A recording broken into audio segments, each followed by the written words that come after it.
people. Thank you for standing with the forces of civilization against the forces of barbarism.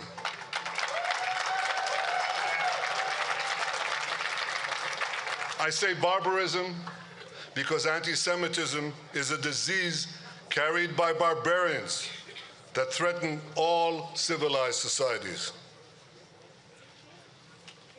After the Holocaust, it was often said that few, if any, foresaw its horrors. This is patently not true. Herzl saw it at the turn of the 20th century. He wrote more than 30 times about the impending destruction of European Jewry. He wrote, and I quote, "The stone is rolling down the mountain slope to the bottom, the absolute bottom. Will there be devastation? Will there be confiscation? Will they expel us? Will they murder us? I anticipate all these things and more." Jabotinsky, a student of Herzl, saw this clearly. In 1938, he stood in Warsaw and issued a final desperate call to his fellow Jews. He said, "You are blind, you do not see, but those who do see, save yourselves, leave now." Another person who saw it was my father, the late Professor Benjamin Netanyahu.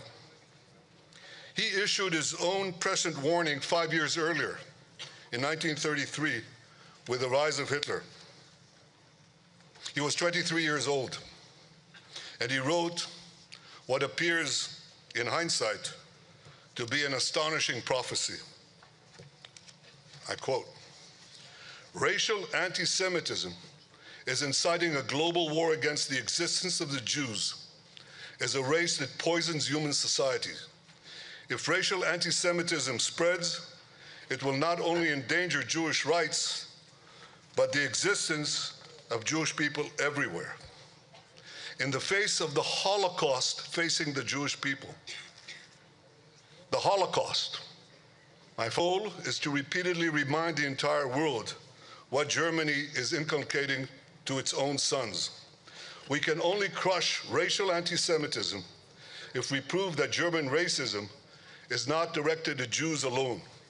We must convince others that Hitler's attacks on the Jews of Germany is an attack on human society as a whole." End quote.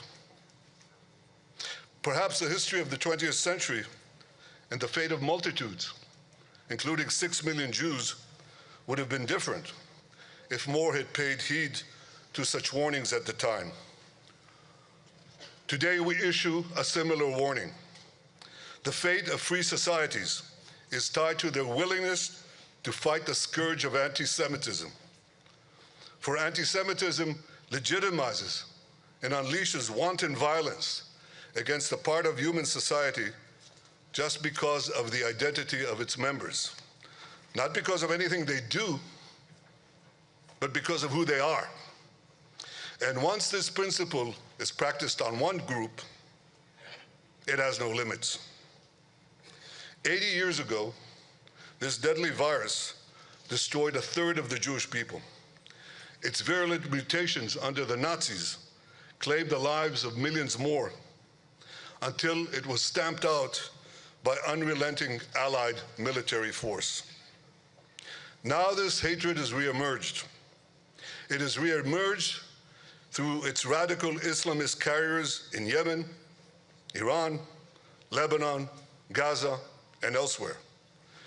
These anti-Semites wish to destroy not only the Jewish state, they seek to destroy the forces of modernity in the Arab and Muslim world. They seek to drag it back to a primitive and violent medievalism. Nowhere was this fanaticism better demonstrated than on October 7th. The Hamas monsters who attacked us on that day beheaded our men, raped our women, and burnt our babies. They took 251 innocent people hostage, including grandmothers, including their grandchildren. We brought back 196 of these hostages, 147 of them alive. We are determined to bring all of them home. But here's what we learned that day, for those who needed to learn it. We learned that if they could, these savage Hamas killers would murder all of us, down to the last man, woman, and child.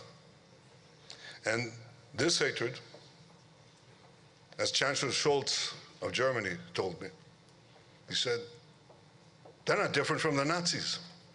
They're exactly the same as the Nazis. That is true. But today, the Jewish people are in a different position from where we were on the eve of the Holocaust. The Holocaust comprised of 5,000 October 7th. 5,000. The scattered and defenseless Jewish people were totally powerless to resist it. This is not the case today. Today we have a state. Today we have an army. Today we can defend ourselves. And today we do defend ourselves. Our brave soldiers, our brave, incredibly brave soldiers, rolled back the terrorist tide. They boldly fight against our would-be destroyers. For 18 months, they have fought like lions on 7 fronts.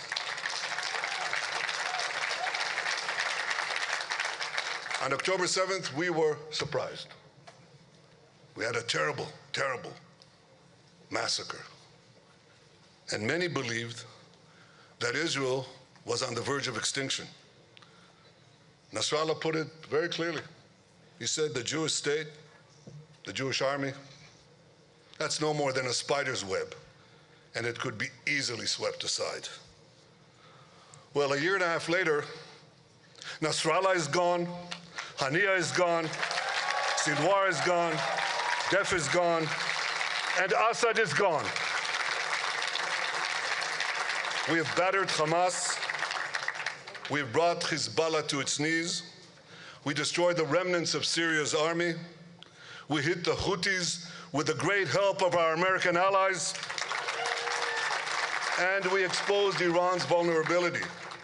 We have changed, we are changing the face of the Middle East. We are giving it a new future. Yet as we win the war against the forces of anti-Semitism in the Middle East, the fires of anti-Semitism rage in the heart of Western civilization. They rage in Europe's capitals, in the Western press, in social media.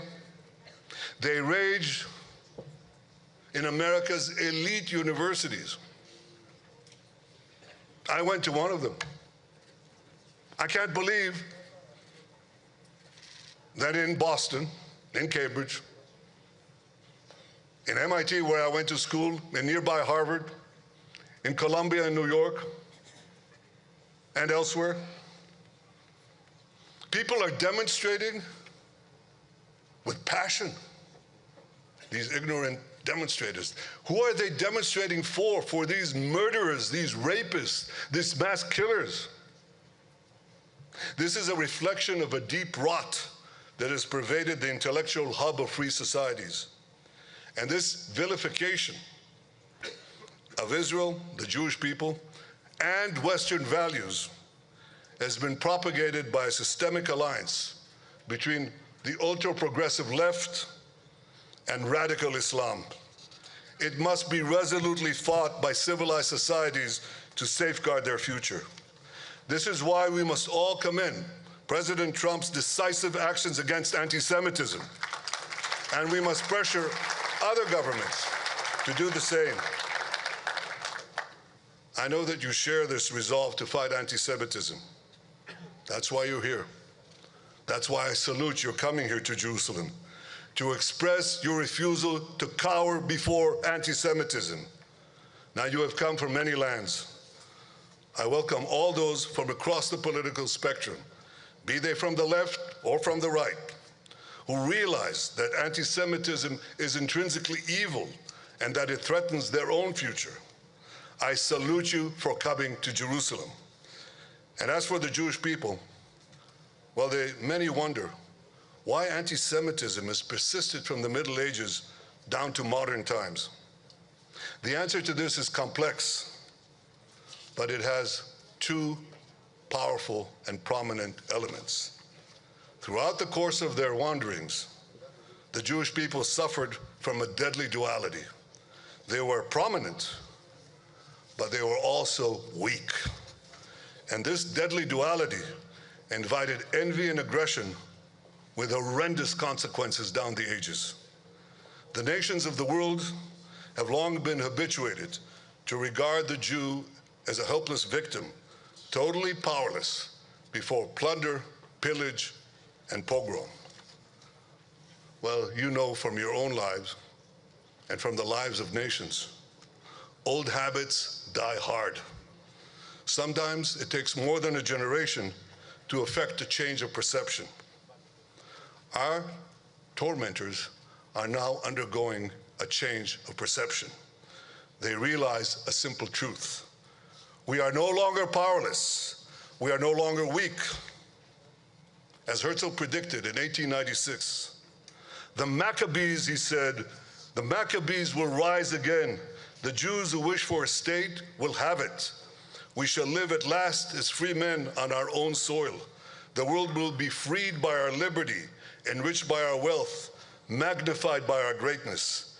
And whatever we accomplish there for our own welfare will powerfully benefit all of humanity. All this has happened. Israel is a fount of innovation, of progress, which we share with all of humanity. But the most important change is this. Our soldiers are truly the modern Maccabees. We refuse to surrender to terrorism. We do not bow our head to anti-Semitism. We fight back. We do so on the battlefields of the Middle East, and with your help, we will fight anti-Semitism on the intellectual and political battlefields of the world. There is only one basic requirement for winning this war.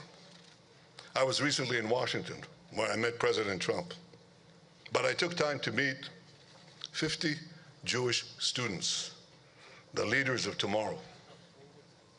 They told me how they were being harassed on campus, violently harassed. One student told me that he was facing the dean of the university, who invited one of the Hamas killers to give a lecture in an elite American university. And I said, well, what are you doing about it? He said, I'm suing him. I said, good for you. This is exactly what you should be doing. Do not apologize. Do not bow your head. Stand strong. Stand together. And I say this to all of you. Thank you for your clarity. Thank you for your courage. God bless you all. God bless the Jewish people. And God bless the many friends of Israel here and around the world. Thank you.